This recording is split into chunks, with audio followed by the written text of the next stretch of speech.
I'm excited to be here on behalf of our Center for Water Efficient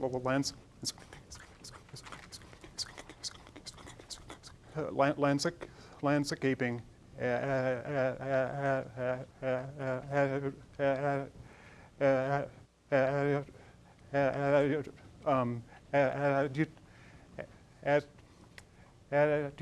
at Utah State University. We've got a very interdisciplinary group that involves both the plants and the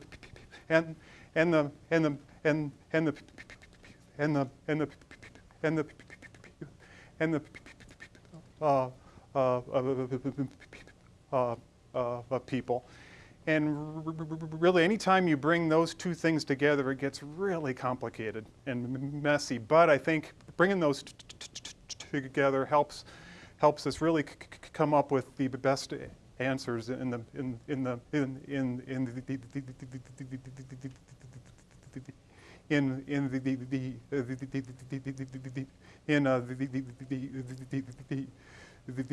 kinds of issues that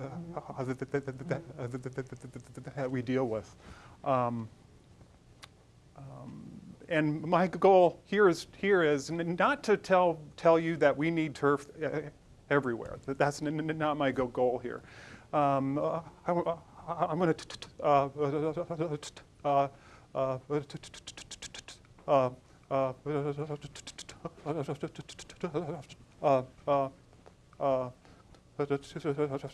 talk a little bit about its role in the urban areas, the unique adaptations, and some of the misconceptions that we have, and hopefully we can deal with that. In coming up with a name, I was trying to come up with a catchy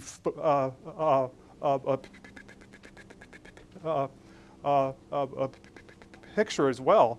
But if you Google, you can't find soccer and turf. I mean, soccer and a perennial bed together. And I think this really emphasizes the unique role that it plays and the unique things we can do on it. I also want to kind of break the ice. With a new group, I always like to bring up the fact that I do also have a stutter. And I encourage you to see a TED Talk by Megan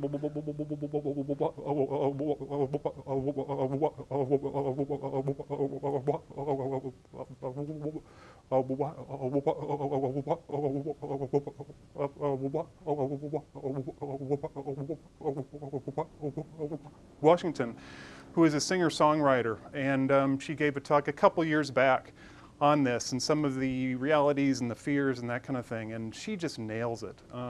And we also share the same fear of the sound ST together. That can be just a killer. But I encourage you to watch that as well. And afterward, if you have any questions about that too, I'm happy to address. It's even more complicated, I think, than water in some ways. So I'm sure you've seen this before. This is a photo of Earth at night. And I think it emphasizes, it shows how urban areas are becoming more and more common. And actually, not too many years ago, we reached a point where more people now live in urban areas than in the rural areas.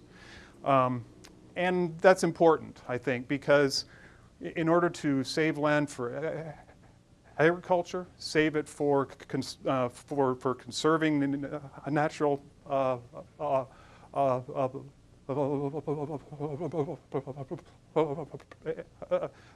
to conserve natural areas, we need to become more dense. We need to put people in cities, and that's where we need to be. I'm often criticized because of crime and pollution and all the bad things that come with it, but it's also a source of innovation, wealth, and so it's something we've got to deal with. We need to deal with these urban areas, but make them as make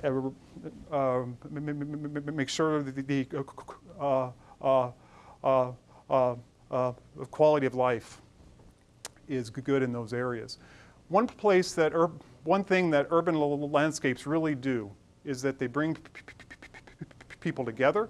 They help um, um, help to connect people, to socialize, to play, and to recreate. And they do that really well and provide a lot of the environmental benefits as well. They allow water to infiltrate, they capture dust, they reduce the temperature in our areas, and because of that activity, it helps, and because of our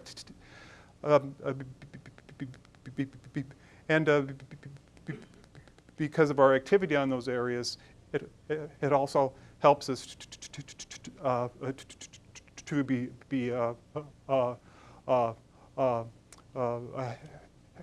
healthier, both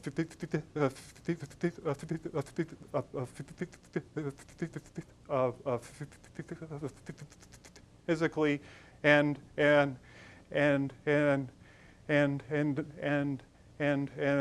also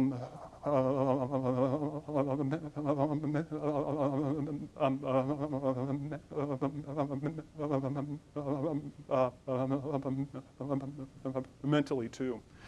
And I think a fun thing that I have is because I work with turf, everybody can relate to it, that they play games on it, they come into touch with it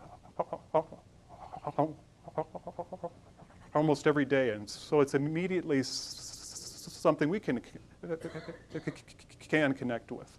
And in a lot of cases, many kids in urban areas, their only real a connection with the natural world is in these parks, is in these urban areas like these here. So they're important in a whole lot of ways. But these grasses are really ignored. We pretty much don't really even give them a thought. As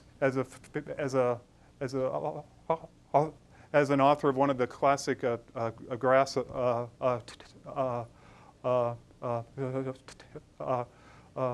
taxonomy books we use has written here. But a favorite author of ours has actually really observed, I think, a little bit of that magic that they can offer. Wallace Stegner, in his book Marking the Sparrow's Fall, really was impressed with these and found the comfort in those green areas when he moved from Canada into Montana, and found those lawns to be really pleasant to be on. And again, gave him real comfort. Don't want to press the wrong button here. There we go. But we're going to see more and more demands in these areas. As I said, we need to. People will become more densely populated in these urban areas, and they may grow some. But those parks, these areas for recreating may not grow as fast as that population, so the demands on those are going to increase as well. And because of that demand, because of that traffic, and the unique environment we have in the urban areas, the grasses have a unique demand here, in that dealing with a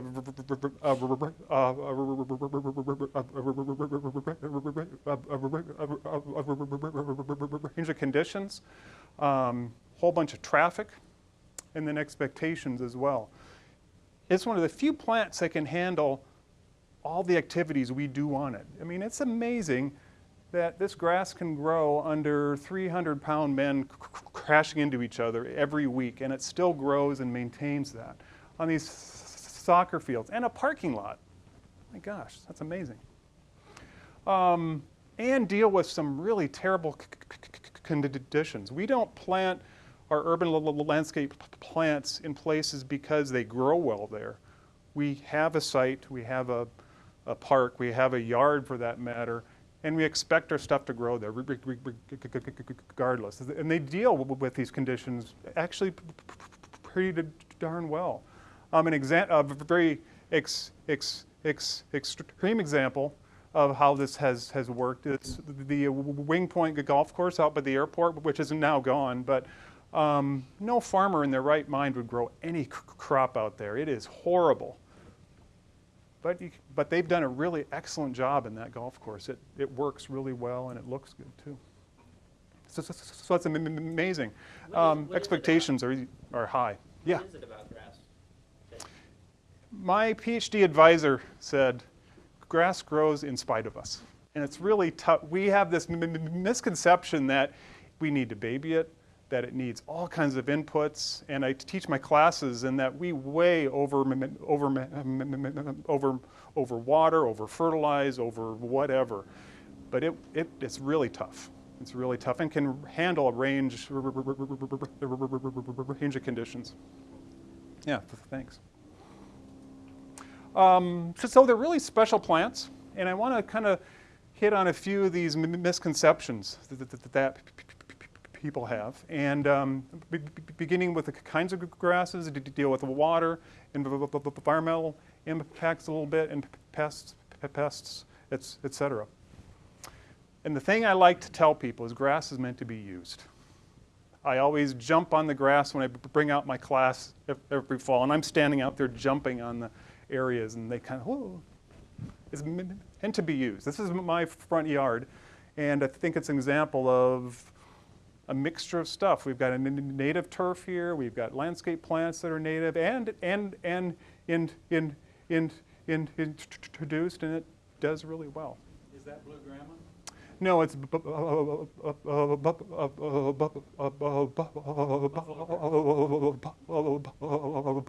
buffalo grass, correct. Not this. If the only time you go out in an area is to mow, plant something else, or don't mow it. Have it be tall or something else. It's meant to be used. I hate these signs, by the way.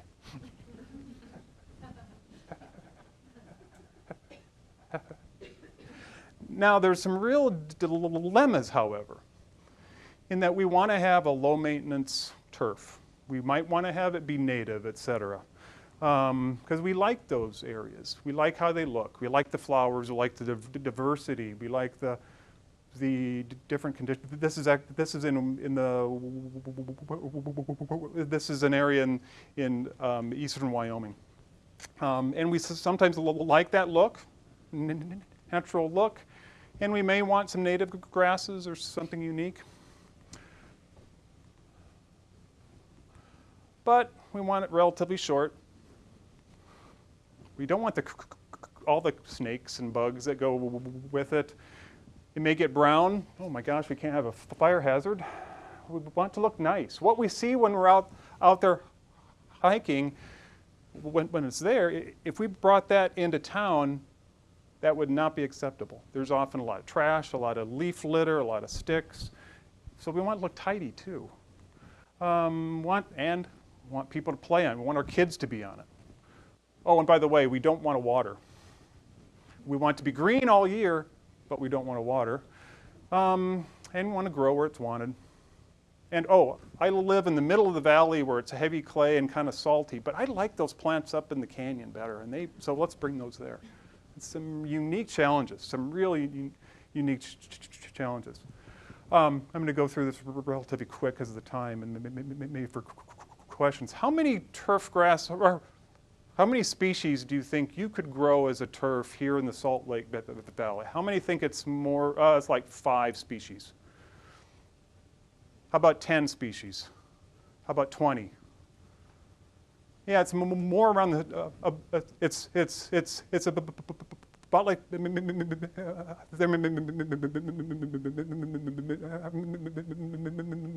maybe about 20 or so that we could actually grow here and would work as a turf. But how many can tolerate traffic? Very few, and that's why we don't have a wide range in all these parks and areas and even the lawns and that type of thing. Big issue is the density. We want to be thick and soft, and we want to have the color a wide range of the season. However, this is where I really want people to think about, as they think about landscapes and they want to have some turf because they want to use an area, think there is no ideal species here in our region here because of the conditions we have. And so we kind of split it down into the cool season grasses, which are native in this area, because that's what tolerates that evolved here, and the warm season grasses. And so the cool season are the things you often see, like the bluegrasses and the tall fescues, etc. And the reason we have them is they give a very long season of growth from March until now, and they remain green. We do keep them growing actively in the summer when they may want to sleep a little bit, you might say. We keep them actively growing in the summer, but they keep on growing a long time. We like the warm season grasses because they can conserve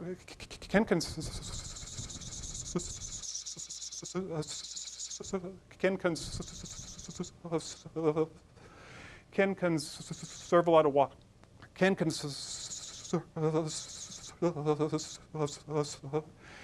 conserve a lot of water. But the downside is that they have a fairly short growing season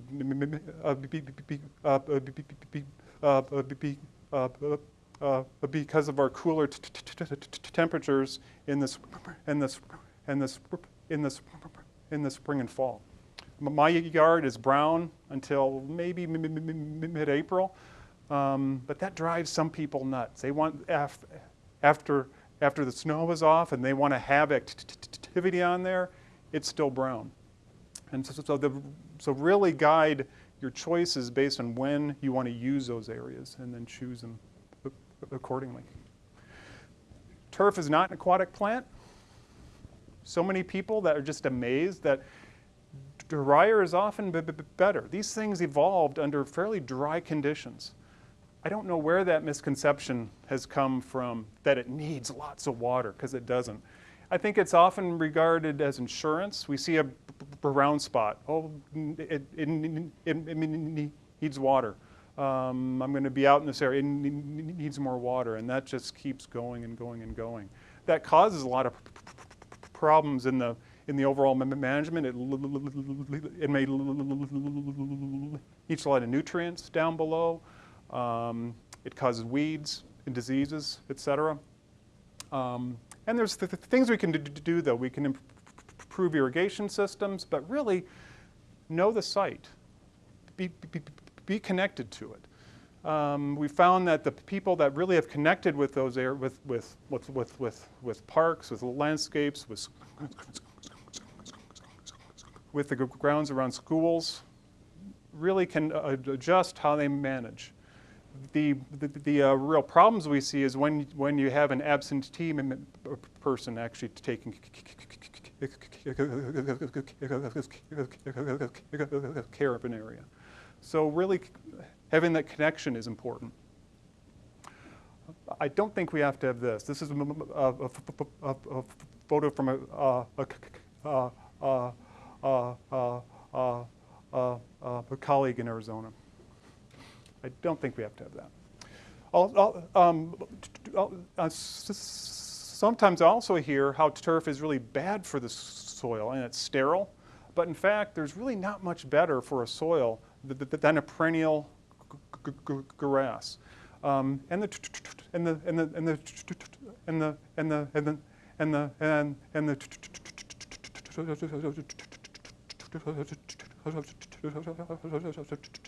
turf is included because each year these add a lot of organic matter into that soil, and that's what really feeds these extensive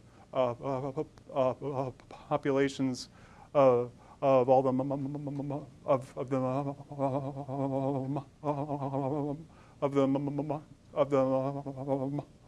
microorganisms that really keep a diverse and a very healthy ecosystem there. Pest control, again, I'm kind of running out of time. Healthy turf is a key. Having a good quality turf, manageable, not over managed. I think it's often done. And balance expectations. A little bit of brown is okay. A taller turf is okay. So, etc. It is inexpensive, and I think this is why a lot of people use it. It can provide a fairly stable, a good quality landscape that will provide a lot of these benefits for relatively cheap. And that's probably why a lot of areas get planted in turf. Again, I don't say that it's got to be everywhere, but it does play a role in that way too. This is a nice definition, I think, of what we consider sustainable turfgrass management. The RNA is the European equivalent of the United States Golf Association. And it's really bringing in those three parts of the stool, or three legs, the environmental sustainability, economic, and the social aspects. I think turf can be a very important, or is a very important area. It can provide a lot of benefits in this very unique in the unique place it is. It can be environmentally friendly, but consider both the agronomic and the social implications as you make any choices. So, is there time for questions? There's time for a few, yeah. Okay. Let me pass around the microphone.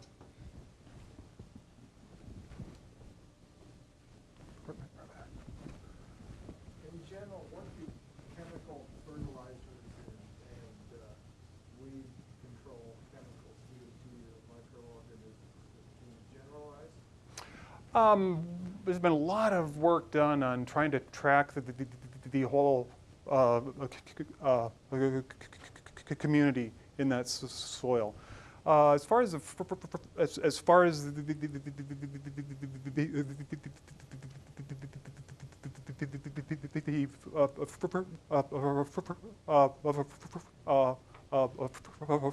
fertilizers go, there's really no impact, no real change. They feed. I mean, the populations feed on that, and they break it down to make it available to those plants. As far as the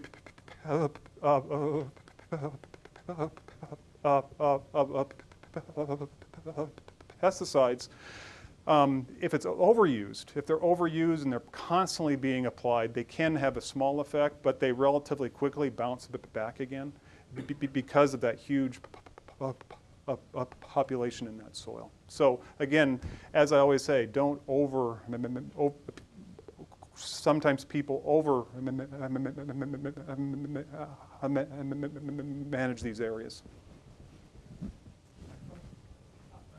What would you say are the most important considerations when trying to establish turf grasses on a disturbed or very poor soil quality site? Probably the time of year and the species choice. You want to have something that can grow there well. If it's salty, find something that can handle that. The time of year can make a big impact on the success. And once that gets to be a full stand, not much else is really needed. Yeah. So, yeah. So to build on that, I got a question. To build on that, what's the best time of year? And second, if you want to manage, if you want to maintain manage your turf, what would you recommend as general guidelines for maintenance? The first question, let's see, what was the first one? Time of year. Time of year. It depends. For the cool season grasses, the fall is the best time, and for the warm season, the spring. For the best management practices, that could be a whole semester here. But visit our Center for Water Efficient Landscaping booth that we have, and we have a number of there's a number of fact sheets online that can help you out with that question. Thank you. Thank you.